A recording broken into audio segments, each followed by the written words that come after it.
You're listening to Headspin by Aslan's Place, bite-sized episodes where Paul L. Cox and Jeff Stow help you understand biblical concepts that may seem confusing, but can be understood with the proper foundation. So today we are going to talk about witchcraft. Now, typically growing up, when I thought about witchcraft, I thought about women dancing around the cauldron, throwing eye of newt into a pot. But the Bible speaks about witchcraft. Also, let me say there's a link at the bottom called Introduction to Discernment. If you haven't seen that yet, you'll want to watch that before you watch this one. It'll put you miles ahead in what we're talking about today. So, Paul, talk to me about witchcraft. Well, as I shared in the first podcast, I first started discerning in 1991, probably in the month of August, and I started having physical reactions to spiritual things. I first discerned evil, and then gradually the Lord taught me how to discern other spiritual beings and concepts and facets of the Father, Son, and Holy Spirit, to the point now that I discern around 150 different items on my body. And early on, I started feeling witchcraft. It was like a buzzing on my head, and then I could put my hands out and I could feel a ring around a person. And often when I would touch that ring, they would also have a sensation. And that's how I started to understand and learn witchcraft. It later developed where I understood what spiritual entities brought witchcraft, and then later I discerned how it's tied to the zodiac and to false spiritual energy.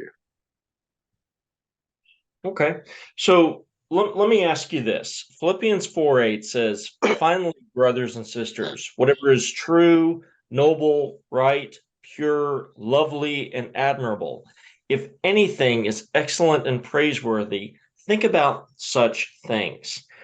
If we're looking into witchcraft, isn't that contrary to what the Bible is teaching? That is a good question, because people often criticize me saying, well, you're focusing on evil, we need to focus on good.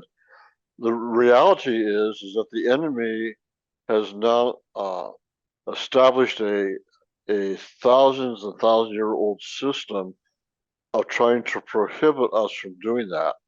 And so we need to understand what is keeping us from being connected in the way that we want to be connected to the Father, Son, and Holy Spirit. And the way to do that is through discernment. So in discernment, it's not only what I'm discerning that's bad, it also is what I'm discerning that is good. But if it's bad, then we want to come against it. We want to have the guidance of the Holy Spirit to show us how to take care of that.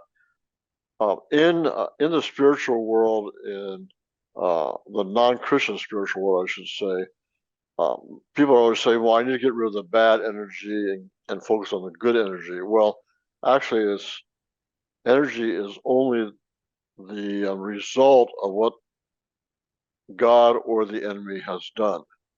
And so witchcraft would be that kind of energy.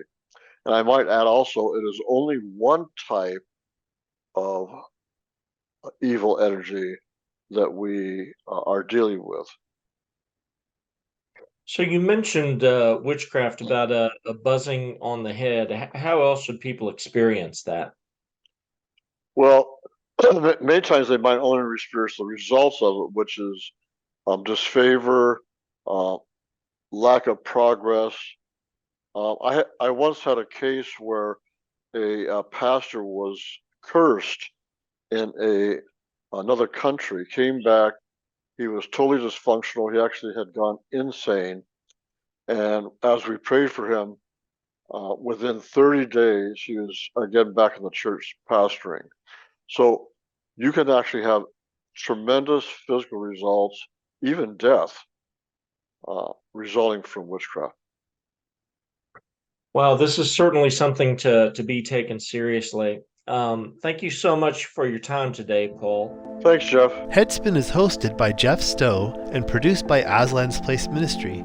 For more information on Aslan's Place, visit aslandsplace.com.